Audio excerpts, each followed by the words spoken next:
Écoutez, je vous souhaite la bienvenue. Bonsoir et bienvenue à toutes et à tous. Nous sommes très heureux, Sowell Formation est très heureuse d'accueillir Alain Héril ce soir pour le webinaire dont le sujet est Tomber en amour. Je pense que nous arrivons doucement. Oui, bon. Donc je vais continuer un peu. Donc ce soir, nous avons la joie d'accueillir Alain Héril, qui est donc psychanalyste, écrivain, sexothérapeute, depuis plus de 20 ans, avec une belle expérience.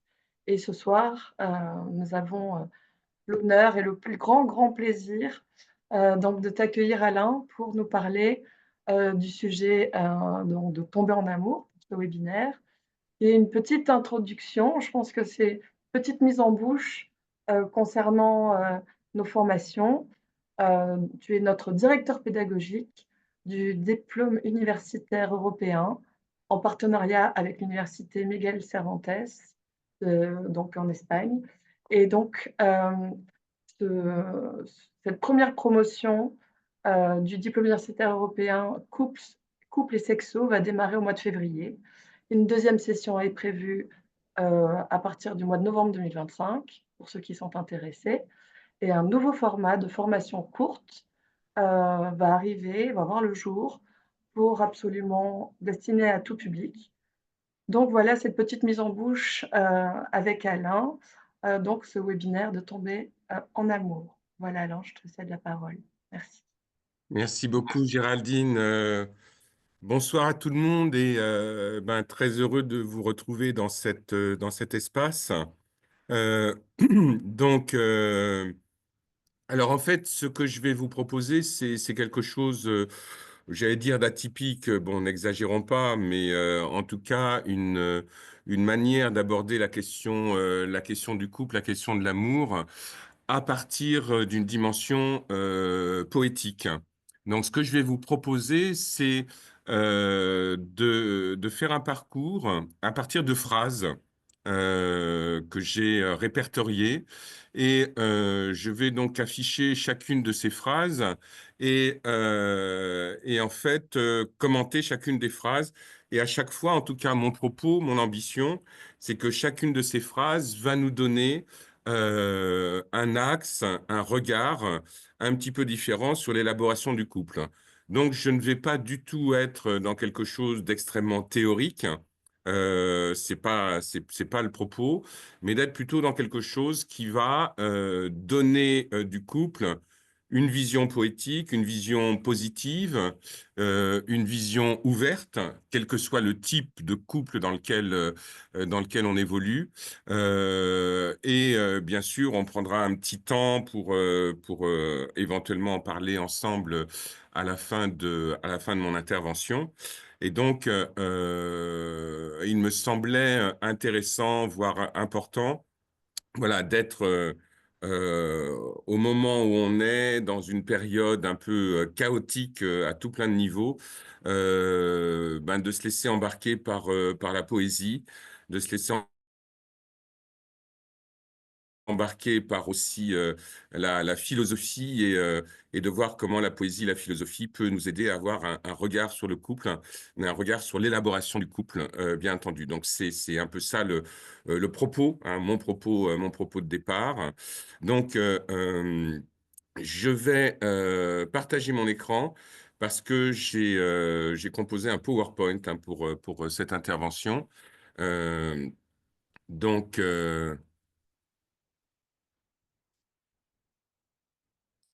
Donc voilà, donc normalement tout le monde doit voir mon écran. Et donc, alors important de vous dire, je me suis appuyé pour créer ce PowerPoint. Au-delà des phrases, je me suis appuyé sur des illustrations qui sont des illustrations en lien avec l'œuvre de Yann Le Toumelin. Yann Le Toumelin était une amie qui nous a quittés il y a peu de temps, il y a 2 ans. Et Yann est est une peintre extrêmement importante, amie de Zhao Wuqi, de Soulages, et qui a produit une œuvre considérable. J'espère que vous aimerez la beauté de ce qu'elle produit, et en tout cas à travers votre écran. Et Yann est quelqu'un qui, à un moment donné, aurait pu prendre les chemins de la célébrité et qui, au lieu de cela, est rentré dans une voie bouddhiste, elle a été nonne, elle s'est engagée, elle a pris la robe orange, et donc, mais Yann a continué à peindre, et personnellement, je l'ai connu à la fin de sa vie, et j'ai l'honneur d'avoir un tableau qui était fait pour moi par Yann Le Toumelin. Donc voilà, pour la petite histoire, pour ceux qui connaissent pas Yann Le Toumelin et pour voir le lien avec le bouddhisme, Yann Le Toumelin est la mère de Mathieu Ricard. Donc voilà, donc je vais m'appuyer sur les œuvres de Yann euh, et donc commenter les phrases qui vont être associées au tableau de Yann.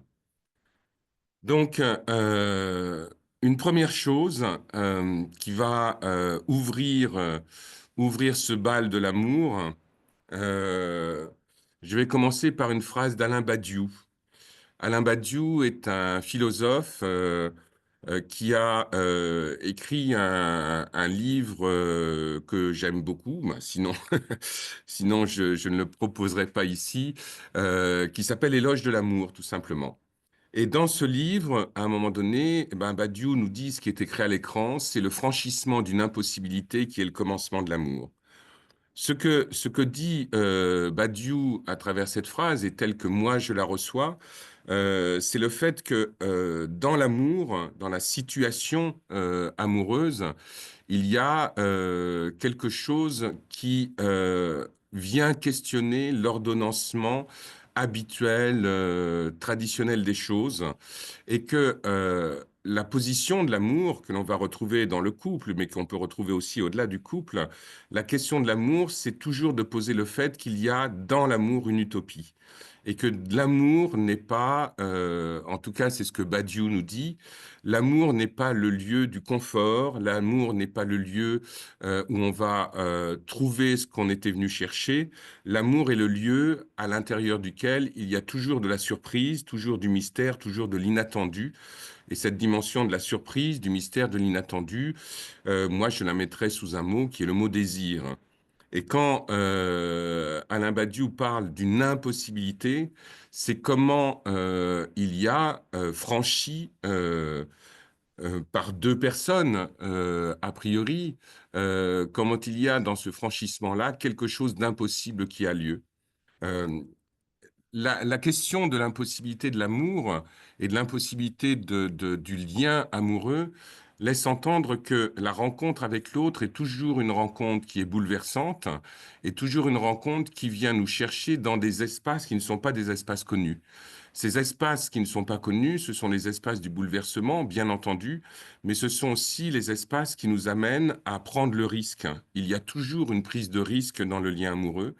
Il y a toujours quelque chose où la promesse qui est faite, que cette promesse soit consciente ou inconsciente, est une promesse qui va nous amener dans un espace, dans un lieu, dans une vibration qui est une vibration qui nous fait sortir hors de nous pour pouvoir rencontrer l'autre. L'amour est toujours la question, pose toujours la question de l'altérité. Qui est cet autre que je désire? Qui est cet autre que j'aime? Et qui est cet autre qui me désire et qui m'aime? Qui est cette personne qui n'est pas moi?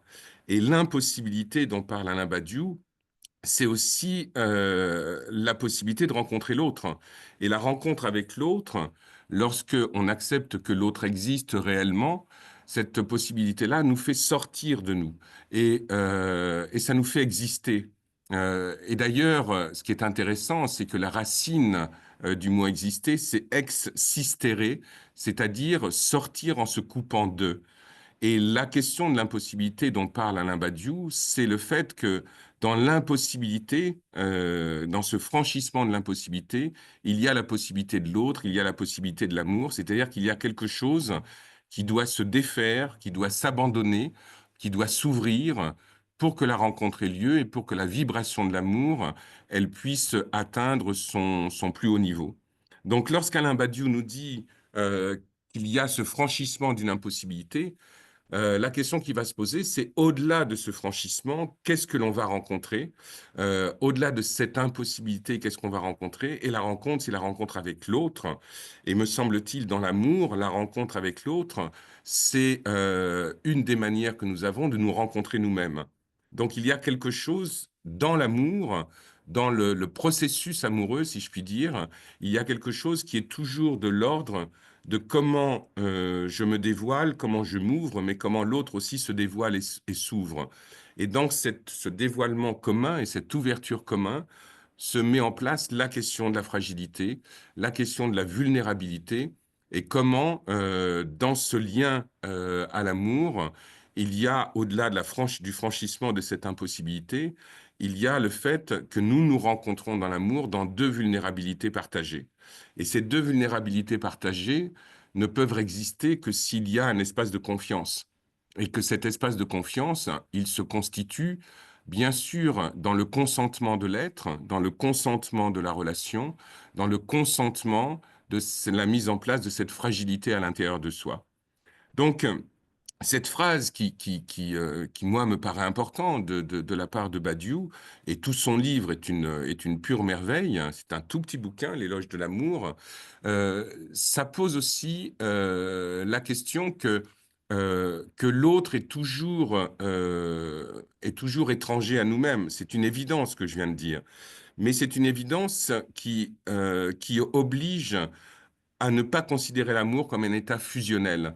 Parce que dans la fusion, l'autre et moi, c'est pareil. Dans la fusion, je ne fais que me rencontrer moi et je ne rencontre pas l'autre. Et donc, le franchissement de cette impossibilité dont parle Badiou, c'est effectivement non seulement la possibilité de l'autre, et l'amour commence avec la reconnaissance que quelqu'un d'autre que soi existe, et que ce quelqu'un d'autre que soi va me modifier, va me bouleverser, va ouvrir en moi des espaces inconnus. Et que donc, cette rencontre qui constitue l'amour, cette rencontre-là, euh, elle n'a de sens que si elle me permet d'aller à un endroit où je n'avais pas prévu d'aller. Et c'est là où il y a dans l'amour, me semble-t-il, un compagnonnage qui est important. Et là encore, je reviens à l'étymologie, c'est-à-dire accompagner. Accompagner, ça veut dire cheminer avec l'autre sans savoir où il va. Et lorsqu'on chemine ensemble sur le chemin de l'amour sans savoir où on va, je pense que c'est le meilleur moyen qu'on se donne pour rencontrer des merveilles, parce que les merveilles sont constituées avec de l'inattendu, avec de la surprise et avec du mystère. Et donc, le terme tomber en amour, souvent ce que j'entends, c'est oui, mais tomber, ça veut dire qu'on tombe, ça veut dire que on est dans quelque chose où il y a une chute. Je ne vois pas le terme tomber en amour du côté de la chute, du côté de la chute qui ferait mal. C'est-à-dire que tomber en amour, c'est accepter de plier, accepter de rentrer, et il n'y a aucun aspect religieux dans ce que je vais dire, c'est accepter de rentrer dans une espèce de génuflexion par rapport à la possibilité de l'autre. Et lorsque l'on tombe en amour, on se rapproche du sol. Donc on se rapproche de la terre, on se rapproche des énergies primordiales, on se rapproche des racines également. Et lorsqu'on tombe dans la terre, on se rapproche de l'humus. Et là encore, d'un point de vue étymologique, ce qui est intéressant, c'est que humus, c'est la même racine qu'humilité. Et donc l'humilité, c'est se rapprocher de la terre. Et tomber en amour, c'est tomber en terre avec l'autre, grâce à l'autre, pour l'autre, en compagnie de l'autre.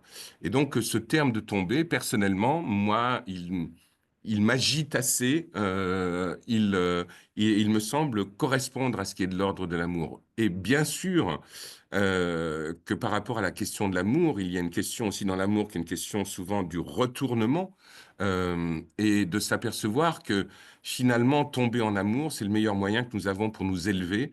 Parce qu'à certains égards, ce qui est en haut est en bas et ce qui est en bas est en haut, et que l'amour est suffisamment bouleversant pour nous amener à reconsidérer l'espace dans lequel on se trouve. Donc tomber en amour, c'est aussi s'élever, et c'est s'élever aussi grâce à la présence de l'autre et grâce à l'accompagnement de l'autre. Autre phrase que je voudrais vous proposer, c'est une phrase de René Char. Et René Char nous dit: ne te courbe que pour aimer. Euh, et ça rejoint ce que je vous disais par rapport au fait de tomber en amour. Se courber, c'est effectivement rendre grâce à. Se courber, c'est honorer également. C'est honorer l'autre, mais c'est pas simplement qu'honorer l'autre, c'est honorer l'amour que nous vivons l'un avec l'autre. Et dans cette courbure dont parle Char, il y a l'idée qu'on ne se courbe que pour aimer. Ça veut dire que pour le reste, on ne se courbe pas. Pour le reste, on reste vigilant, on reste tonique, on reste les droits et on a les yeux qui sont fondamentalement posés dans le regard du monde, posés dans le regard de ce qui nous entoure, posés avec bravoure, avec force, avec intelligence, et que l'endroit où on peut enfin lâcher prise, qu'on peut enfin se laisser aller parce qu'il y a la sécurité dont je parlais tout à l'heure, c'est l'amour. Et l'amour nous permet enfin de nous courber, de tomber, de toucher le sol, d'être à cet endroit où humus et humilité se rejoignent dans les liens qui sont les liens de l'amour et qui passent par le regard, par les mains, par le corps, par l'échange, bien entendu. Et ne te courbe que pour aimer, ça laisse entendre que c'est le seul endroit où nous pouvons nous courber, c'est le seul endroit où nous pouvons être fragiles, et que c'est avec cette fragilité de l'amour que nous allons construire notre force de vie, notre force d'agir par rapport au chaos du monde. Autre phrase, euh, une phrase de Shakespeare, et Shakespeare qui nous dit: ils ont échoué parce qu'ils n'avaient pas commencé par le rêve. Et là encore, tout cela est très logique, parce que l'amour se construit d'abord dans le rêve. Avant de vivre l'amour, c'est important de pouvoir le rêver, et qu'il y a dans la question de l'amour un rêve qui se réalise. Et le rêve qui se réalise, ben c'est quelque chose qui est de l'ordre de notre construction utopique. Chaque personne, me semble-t-il, porte à l'intérieur d'elle-même une utopie de soi, un désir de réalisation, un désir de complétude, un désir d'absolu, et que tout cela s'inscrit dans un rêve, et que l'amour est quelque chose qui vient transcender le réel, qui vient donner au réel d'autres couleurs, d'autres aspects, et que dans la rencontre entre l'amour et la réalité, il y a quelque chose où l'amour vient justement teinter la réalité de rêve et donner au rêve sa véritable place. Et le rêve n'est pas simplement quelque chose qui est caché dans un coin, que nous ne vivons que la nuit. Le rêve, c'est aussi comment nous nous rêvons nous-mêmes, comment nous nous rêvons avec l'autre, et comment le fait de commencer par le rêve permet d'avoir une influence sur la réalité. Et le couple aimant, le couple que l'on forme avec l'autre, cette dimension de l'amour est une dimension d'affirmation du rêve. Aimer, c'est affirmer que le rêve existe dans la réalité. Aimer, c'est affirmer que le rêve est plus fort que le réel, que le rêve marque le réel et que le rêve donne au réel sa véritable identité. Donc, rêvons, euh, tombons, soyons dans l'humus de la vie pour justement être suffisamment solide, fort et puissant à travers l'amour pour se confronter au monde. Et donc, c'est pas la réalité qui va faire le rêve. C'est pas la réalité qui va faire qu'on va rêver pour lutter contre la réalité. C'est le rêve qui va nous permettre de transformer la réalité. Donc, c'est le rêve, c'est l'utopie, c'est l'attente, c'est l'espoir, c'est tous ces éléments-là qui nous mettent sur un terrain où, à travers l'amour, nous allons devenir des militants de l'éros, c'est-à-dire des personnes aptes à se battre pour que la pulsion de vie puisse trouver sa place dans le monde qui est le nôtre, mais à travers un microcosme qui est l'amour, et à partir de ce microcosme, de pouvoir agir sur un macrocosme qui est le monde. Donc c'est ce que nous dit Shakespeare. Euh, C'est-à-dire que si on ne commence pas par le rêve, on va échouer. On ne va pas y arriver. Et que le rêve nous donne cette puissance, cette possibilité-là de cette rencontre. Autre phrase de Carl Gustav Jung. Carl Gustav Jung dit: là où l'amour règne, il n'y a pas de volonté de puissance. Et là où domine la puissance, manque l'amour. L'un est l'ombre de l'autre. Dans la dimension amoureuse, il y a effectivement quelque chose, comme je disais tout à l'heure, qui lâche, quelque chose qui tombe. Ce qui tombe aussi, ce sont les masques. ce que Jung appelait la persona, c'est-à-dire cette manière que nous avons d'être auprès des autres avec continuellement quelque chose qui nous cache, quelque chose qui nous met dans un espace qui est un espace où nous ne sommes pas vraiment nous-mêmes, parce que nous avons besoin de nous adapter à des situations, à une réalité, quelle qu'elle soit. Mais l'amour n'est pas le lieu d'adaptation. L'amour est le lieu où on va se présenter justement complètement inadapté, et que c'est l'amour qui va nous permettre de constituer quelque chose qui va nous donner la force et la puissance dont je parlais tout à l'heure. La seule chose, c'est, ne soyons pas naïfs, c'est que dans l'amour, il y a de l'ombre aussi. Et que l'ombre de l'amour, ce que nous dit Carl Gustav Jung, l'ombre de l'amour, c'est justement ce qui va nous mettre dans une volonté de puissance, une volonté de prédation relationnelle par rapport à l'autre, et qu'il y a toujours dans l'amour, dans le lien amoureux, un travail qui doit se faire. Et le travail qui doit se faire, c'est un travail qui doit tendre à quelque chose qui rend la dimension relationnelle égalitaire, équitable, et où la puissance portée sur l'autre doit disparaître. Et quand Jung parle de volonté de puissance, on peut l'associer à des comportements pervers, des comportements manipulateurs, et arriver à faire le travail de lâcher ça dans l'amour, là encore, comme je disais précédemment, c'est ce qui va nous permettre justement de rentrer dans cette pleine euh, puissance de l'amour, mais qui n'est pas la volonté de puissance dont parle Carl Gustav Jung. Donc, aimer, oui, mais aimer toujours avec ce travail de trouver les saines limites, de trouver le bon dialogue pour qu'il n'y ait pas un combat de puissance qui se mette en place entre l'un et l'autre et qu'il n'y ait pas ce lieu où l'amour va se transformer en espace de rivalité et en espace de tension. Mais cet espace de tension et de rivalité, il existe. Et quand Jung dit l'un est l'ombre de l'autre, c'est qu'effectivement, l'endroit où il y a de la volonté de puissance qui n'est pas l'amour, c'est l'inverse de l'amour, mais que dans l'amour, il y a aussi sa part d'ombre qui est là et qu'il faut la prendre en compte pour pouvoir avancer l'un avec l'autre et je dirais aussi les uns avec les autres. Autre phrase dont nous parle Jacques Lacan, tout désir est désir du désir de l'autre. C'est-à-dire que c'est comment dans l'amour, il y a à la fois un désir qui est autonome, le désir de l'un pour l'autre, le désir de l'un vers l'autre, mais comment aussi il y a quelque chose qui se construit à travers les désirs cumulés. Comment le fait de désirer quelqu'un amène le désir chez l'autre et comment finalement je suis dans un désir qui recherche le désir de l'autre. Et continuellement, cette dimension du désir, elle va venir alimenter le lien. Ce qui est intéressant, et je reviens de nouveau à l'étymologie, c'est que l'étymologie du mot désir, c'est desideratum. Desideratum, ça veut dire manquer d'un astre. Et donc, c'est un peu en filigrane ce dont parle Lacan, c'est-à-dire le fait que le désir se construit sur un espèce de manque à combler, un espèce de manque qu'il est nécessaire d'aller alimenter. On a vu que ça pouvait être alimenté par le rêve tout à l'heure. Et donc, dans cette dimension du désir et de ce manque à combler, il y a quelque chose où quand ce manque se comble, il y a quelque chose de plein, d'entier, mais qui se défait continuellement. Donc, il y a toujours quelque chose qui cherche à se combler dans le lien à l'autre, dans le lien à soi-même, dans le lien à l'amour. Donc il y a toujours quelque chose qui est en travail, quelque chose qui est en mouvement.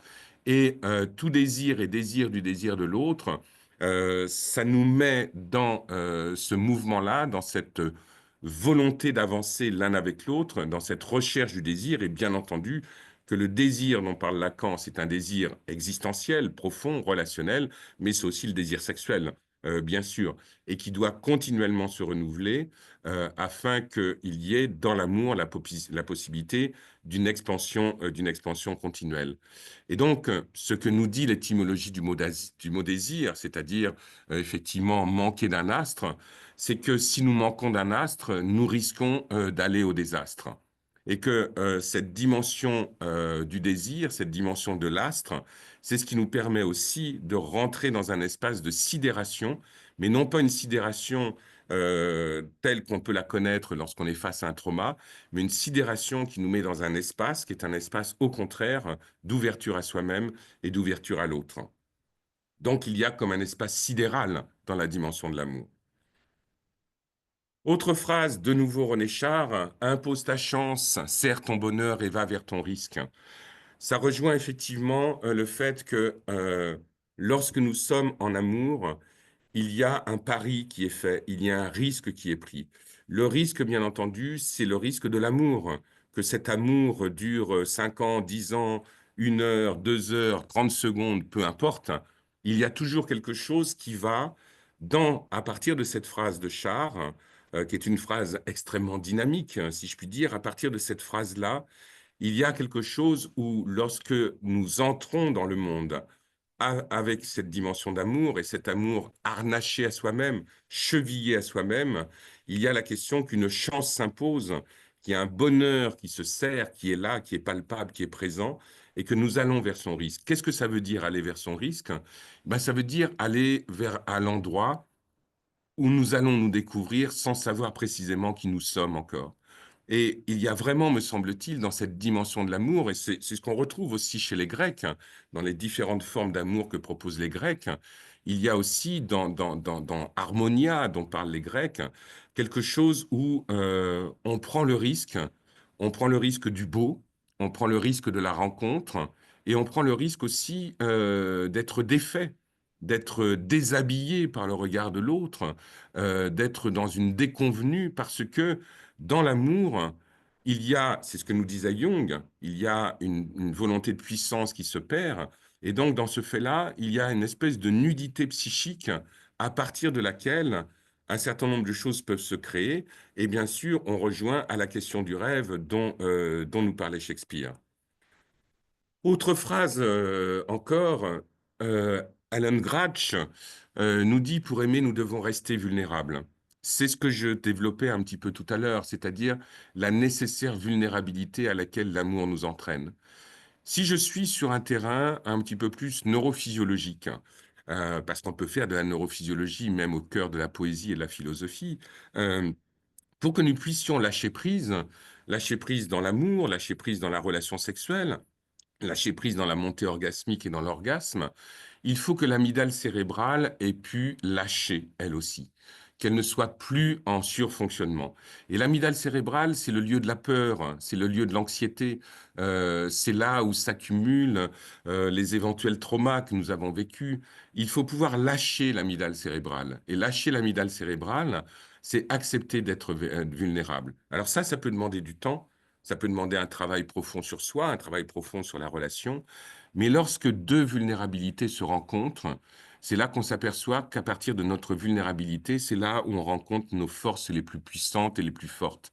Et je pense que c'est souvent un enseignement pour les hommes de se rendre compte que à l'endroit où on est vulnérable, c'est à l'endroit où on construit sa force.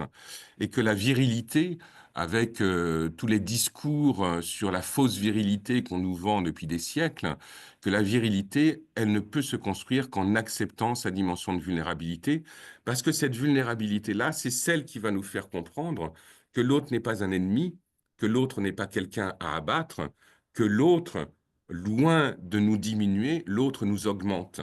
Et c'est par la vulnérabilité qu'on va comprendre l'augmentation que l'autre nous propose dans la relation d'amour. Autre, autre phrase, une phrase d'Esther Perel. Esther Perel est sans aucun doute la plus grande sexologue qu'il y a au monde à l'heure actuelle, avec des livres absolument admirables. Et dans ce que dit Esther Perel, à un moment donné, là où il n'y a plus rien à cacher, il n'y a plus rien à chercher. C'est la nudité dont je parlais tout à l'heure. C'est pas une phrase qui fait l'apologie de la dictature de la transparence, où il faut tout se dire, tout se montrer, que chacun ait les codes secrets de l'autre et tout ça. C'est pas de ça dont ça parle. Ce dont ça parle, c'est qu'à un moment donné, il y a nécessité de laisser tomber les masques, comme je disais tout à l'heure, d'accepter d'être dans sa vulnérabilité, dans sa nudité face à l'autre, parce que il n'y a rien à prouver. Il n'y a rien à prouver si ce n'est le fait de se laisser éprouver par l'amour. Et que donc, dans ce mouvement-là, il n'y a plus rien à chercher, ça laisse entendre qu'il y a tout à trouver. Et dans ce fait qu'il n'y a plus rien à chercher, on va quitter les modèles de l'amour, les modèles amoureux qui nous sont vendus, qui nous sont transmis par l'éducation, par les discours tenus par le cinéma hollywoodien et tout ça. C'est-à-dire quand il n'y a plus rien à chercher, il y a juste à être. Il y a juste à être avec l'autre et juste à construire avec l'autre l'identité même de l'amour qui nous porte. Et dans la continuité de ce que nous dit Esther Perel, euh, il y a cette notion aussi que je reprends d'Arthur Rimbaud, ta tête se détourne, le nouvel amour. Ta tête se retourne, le nouvel amour. Arrivé de toujours qui t'en ira partout. Ce que dit Rimbaud à travers ces mots-là, c'est le fait que l'amour que l'on va porter, admettons l'amour à deux, deux personnes qui s'aiment profondément, deux femmes, deux hommes, un homme, une femme, deux êtres humains qui s'aiment, à partir de cet amour, à partir de ce feu, à partir de ce germe, à partir de cette graine de l'amour, à chaque fois que le regard va se retourner, il y a un nouvel amour qui se trouve. Il y a un nouvel amour qui est là. Et donc, à partir de cet amour à deux, de cet amour qui peut prendre à certains moments des aspects très égoïstes et très fermés sur soi, c'est comment on l'ouvre sur l'extérieur. Et comment de l'amour constitué à deux, il y a un amour plus universel, plus ouvert, qui peut s'ouvrir. Donc, et cet amour qui arrive toujours et qui s'en ira partout, c'est un amour qui circule. C'est quelque chose qui donne la possibilité d'être à partir de l'amour avec un petit a, rentrer dans l'amour avec un grand A. Et si je reviens aux Grecs, c'est ce que les Grecs nous proposent avec la dimension de l'agapé.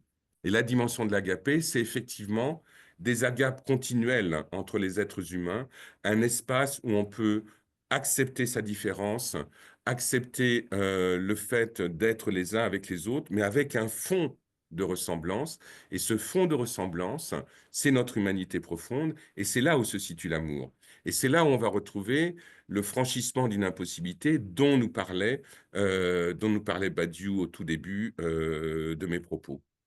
Et ce qui fait qu'à ce moment-là, euh, il y a quelque chose qui est, pour revenir chez Badiou, la possibilité d'assister à la naissance du monde, c'est-à-dire quelque chose qui renaît continuellement, quelque chose qui est presque la fonction phénix du couple, qui est une renaissance continuelle. Et d'ailleurs, quand un couple vient consulter, il vient à un moment donné où justement quelque chose s'est perdu de ces liens-là, quelque chose s'est perdu d'une certaine innocence, quelque chose s'est perdu justement du fait d'avoir lâché la cuirasse, lâché les masques pour être l'un avec l'autre dans cette nudité dont je parlais tout à l'heure. Et donc, à partir du moment où le couple vient consulter, il vient aussi pour retrouver, éventuellement, parce que ça ne se retrouve pas toujours, il vient pour retrouver la possibilité de renaître, de créer un nouveau couple à partir de l'ancien couple, donc de renaître de ses sens et donc d'être toujours dans la possibilité d'assister à la naissance du monde. Et assister à la naissance du monde, c'est assister aussi à la naissance d'un autre couple à partir de l'ancien couple que l'on formait. Et de s'apercevoir que finalement, un couple, ça veut rien dire parce qu'à l'intérieur d'un couple, il y a des couples qui s'ouvrent, qui se ferment, qui se témoignent et qui en même temps s'invectivent. C'est-à-dire qu'il y a ce mouvement-là à l'intérieur du couple, mais avec toujours cette puissance et cette force qui permet d'assister à la naissance du monde comme nous le propose Badiou. Et donc, de fait que on va lâcher quelque chose de profond dans le couple, qui est la possession. Tu n'es pas à moi, tu ne m'appartiens pas. Je ne te possède pas et tu ne me possèdes pas. Et à partir du moment où on lâche la dimension de possession, la dimension de possession qu'on va retrouver dans certaines formes symbiotiques, dans certaines formes extrêmement fusionnelles, à partir du moment où j'arrête de vouloir te posséder, à ce moment-là, il y a quelque chose qui cède dans mon rapport à moi-même, dans le rapport à mon corps et dans l'ouverture que je peux faire avec toi, dans la sexualité notamment. Et donc, cesser de posséder, c'est permettre qu'il puisse y avoir une peau qui cède, une peau qui s'ouvre à l'autre, une caresse qui s'ouvre à l'autre. Et c'est à ce moment-là que l'on s'aperçoit que l'on construit ensemble une poétique de la relation. Et à partir de ce moment-là, qu'on construit dans le lien qu'il y a à l'autre, un moment où dans cette peau qui cède, de s'apercevoir que là, à cet endroit-là, la peau aime. Et dans cette dimension de poésie, dans cette peau qui aime, il y a quelque chose qui s'ouvre, qui se montre, et qui va permettre, là encore, à partir du deux, de construire quelque chose qui s'ouvre sur le tout et tous. Et, euh, et je voudrais, puisque je parle de poésie, euh, au-delà de la poésie et des tableaux de Yann Le Toumelin, je voudrais terminer cette intervention, avant de laisser place à un dialogue entre nous, je voudrais la terminer par un poème, justement, et un poème qui reprend un petit peu tout ce que j'ai dit, un poème de Pablo Neruda, qui est dans un superbe recueil de poésie qui s'appelle La Centaine d'amour. Et donc, simplement, vous dire ce poème et de voir comment, à l'intérieur de ce poème, il y a quelque chose qui se raconte du lien d'amour à l'autre, mais qui est toujours aussi un lien d'amour à soi-même. Sache que je ne t'aime pas et que je t'aime, puisque est double la façon d'être de la vie, puisque la parole est une aile du silence et qu'il est dans le feu une moitié de froid. Moi, je t'aime afin de commencer à t'aimer, afin de pouvoir recommencer l'infini. Et pour que jamais je ne cesse de t'aimer, c'est pour cela que je ne t'aime pas encore. Je t'aime et je ne t'aime pas. C'est comme si j'avais entre mes deux mains la clé du bonheur et un infortuné, un incertain destin. Mon amour a deux existences pour t'aimer. Pour cela, je t'aime quand je ne t'aime pas, et c'est pour cela que je t'aime quand je t'aime. Merci de votre attention. Et j'ouvre maintenant un petit espace pour qu'on puisse échanger ensemble.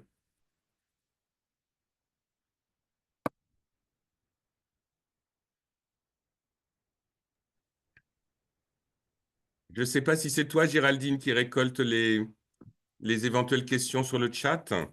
Je pense que ça va être un peu tout le monde, hein. D'accord. On va les aborder tous ensemble. Euh, Merci j'ai lu beaucoup, une Anne. question, c'était un peu particulier.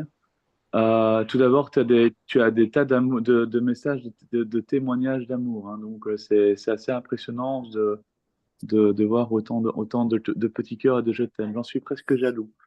Euh, alors, voici une première question. L'échange de vulnérabilité à la recherche de force affective n'est-il pas l'essence même de l'attractivité amoureuse?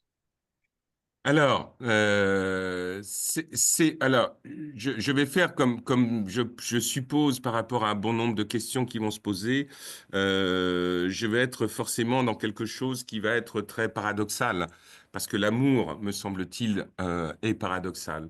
C'est-à-dire que, oui, bien sûr, qu'il y a quelque chose de cet ordre-là, mais dans la rencontre amoureuse, dans ce que Alberoni appelle l'énamourement, souvent, il y a ce qu'on appelle la séduction, la mise en place de quelque chose où on va tenter de ramener l'autre dans son monde, tenter de ramener l'autre sur son territoire. Et parfois, oui, il y a une attractivité, mais une attractivité qui se construit. Il y a une attractivité qui se bâtit beaucoup sur l'érotique, sur l'érotisme, l'érotique du lien. Alors bien sûr qu'il y a cette attractivité-là, cette vulnérabilité-là, mais ce que je trouve intéressant, c'est les différentes vulnérabilités qui se mettent en place au cours d'un parcours amoureux. La vulnérabilité que l'on offre à l'autre et que l'on s'offre à soi-même au début de la relation n'est pas la même quand la relation va commencer à s'étoffer, à se mettre en place, et quand il va y avoir quelque chose qui est de l'ordre de l'engagement qui va se mettre en place. Je ne suis pas vulnérable de la même manière face à l'autre quand je suis en début d'engagement, en promesse d'engagement, que quand je suis réellement engagé dans la relation. Donc il y a des vulnérabilités qui sont différentes et, euh, et c'est surtout quand ces moments-là, quand on va commencer à défusionner, à rentrer dans des espaces où on va voir comment l'amour se construit, oui, avec quelque chose de commun, mais aussi beaucoup avec quelque chose de différent. Et c'est comment, au-delà de cette différence, il y a quelque chose qui se raconte avec la même langue. Et c'est pour ça qu'il me semble que l'amour, c'est une dialectique, thèse, antithèse, synthèse. Et que dans ce mouvement-là, il y a de l'attractivité, il y a de la vulnérabilité, et comment cette vulnérabilité, elle se construit au fur et à mesure de l'édification du couple et de l'édification de l'amour. Donc s'aimer, c'est se donner la possibilité d'avancer dans cet amour sous des formes différentes. Donc je dirais que s'aimer, c'est semer. Magnifique, merci Alain, merci. Euh, Deva pose une question très intéressante en disant que les couples qu'elle reçoit en thérapie sont souvent très très loin de cette poétique de l'amour. Comment les amener à toucher ou comprendre cette dimension de l'amour dont tu parles, loin des insécurités, des possessivités, des dominations? Et encore un grand merci, évidemment, pour ta présentation, Mm. puisque on a vraiment de grands messages d'amour, absolument, Mm. pour toi. Voilà, qu'en penses-tu C'est alors? Deva qui pose la question. C'est Deva, oui, qui pose la question. Deva, D-E-V-A. Oui, oui, D'accord. Et c'est quelqu'un qui a mis son nom de famille ou il y a juste Deva? oui, je te l'envoie. C'est Deva Broncy? Oui, absolument. Ok, Je bon. ne savais pas si on pouvait garder anonymat. Ben, bon, Voilà. je suis très honoré que Deva pose cette question et qu'elle soit là. Euh, alors, oui, évidemment, c'est ce que je disais au début de cette présentation, c'est que je suis thérapeute de couple et bien entendu, j'accompagne beaucoup de couples qui sont dans la tension, dans la domination, dans le marchandage, dans la difficulté, dans le ressentiment, dans la colère. Voilà, la liste est longue. Mais il me semble que cette dimension poétique de l'amour que je voulais présenter ce soir, que cette dimension de poétique de l'amour est quelque chose qui est un petit peu comme non pas un but à atteindre, parce que ça serait pas juste de dire ça, mais quelque chose qui est la force à laquelle on peut euh, sur la force sur laquelle on peut s'appuyer. C'est-à-dire que oui, c'est quelque chose qui est de l'ordre du projet. Il me semble que dans la dimension amoureuse, il y a quelque chose qui est de l'ordre d'un projet poétique qui est là. Après, on le réalise pas. On l'atteint pas. On le touche du bout des doigts, on le touche pas. Voilà, c'est comme quand vous êtes sur la plage, au bord d'une mer absolument magnifique. Eh bien, soit on met les pieds juste au bord de l'eau, on prend plaisir à voir l'écume qui vient nous caresser les chevilles, ou alors on plonge. Ou alors on plonge et, au risque de se noyer. Et la poétique de l'amour, c'est plonger au risque de se noyer. Il y a un risque que l'on prend. Et quand on prend un risque, ben on risque de grandir, on risque de tomber, on risque de se faire mal aussi. Euh, voilà, je pense que c'est important de prendre ce risque-là. Euh, il vaut mieux l'amour que la tiédeur. Hmm. Donc c'est là, à mon avis, où ça se situe. Mais alors, comment amener les couples?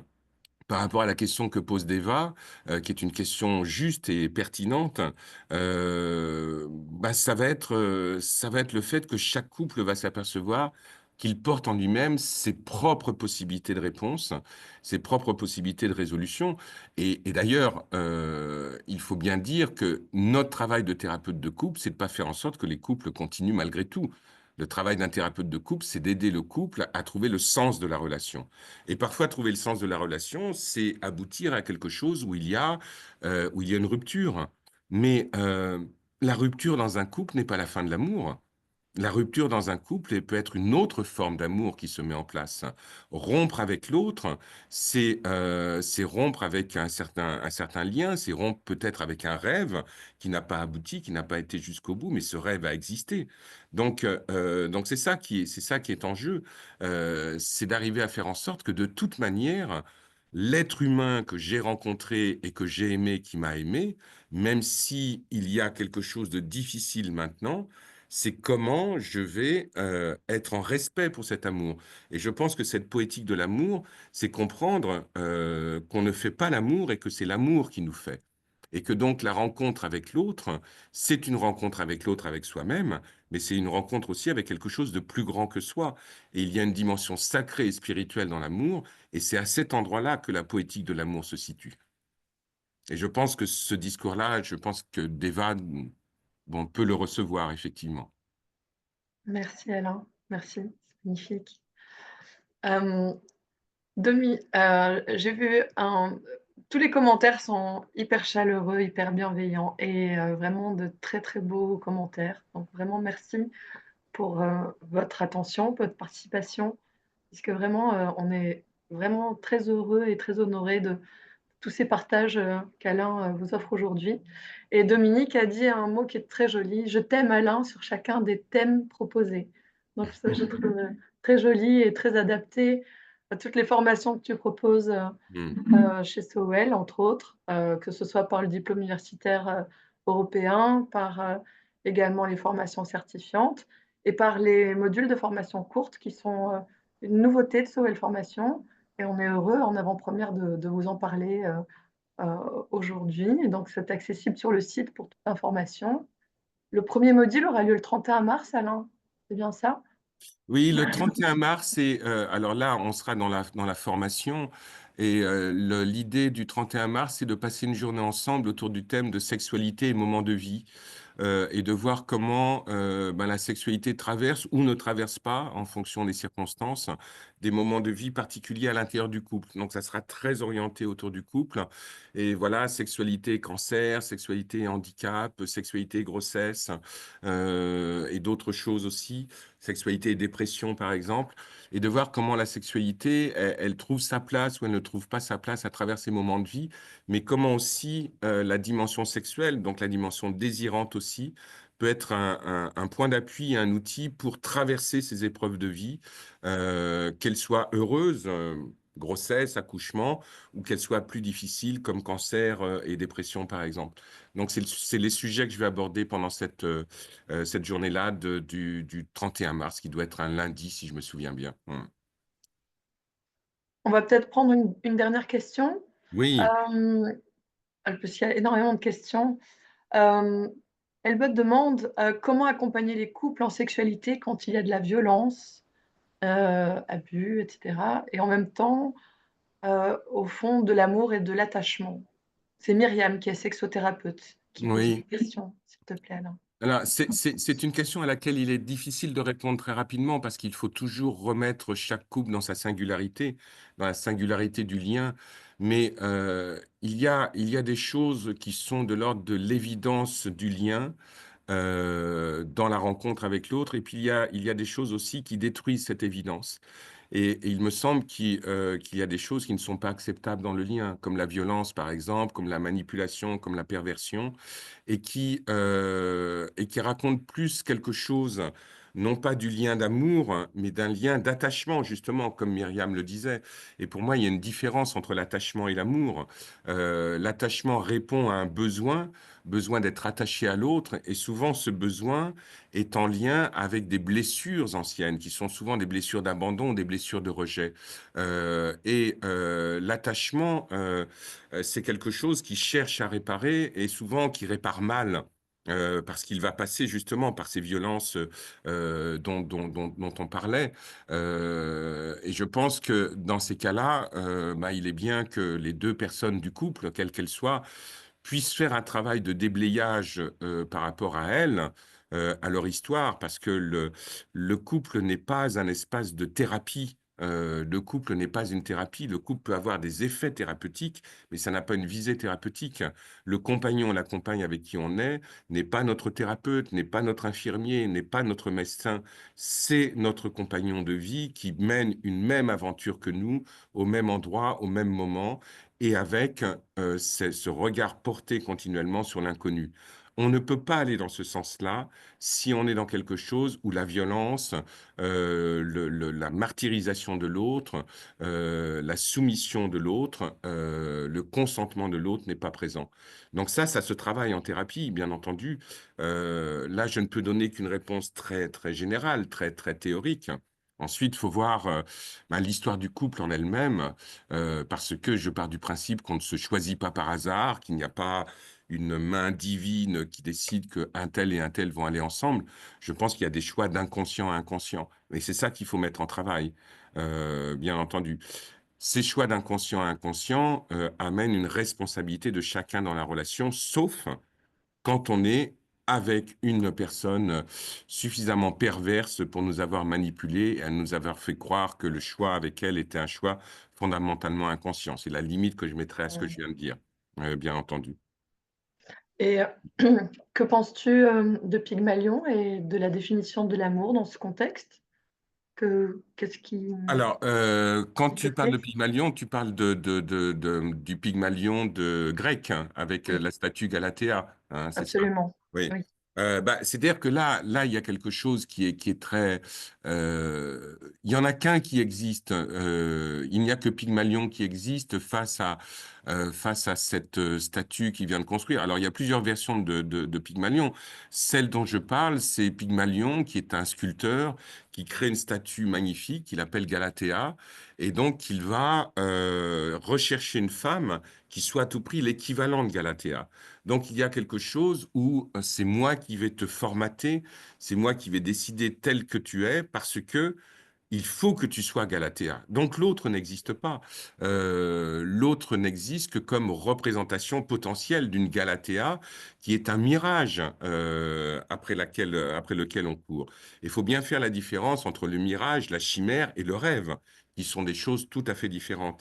Et le pygmalionisme, en psychopatho, le pygmalionisme, c'est une forme de perversion, c'est une forme de manipulation de l'autre, où on demande à l'autre d'être fondamentalement ce que l'on veut qu'il soit.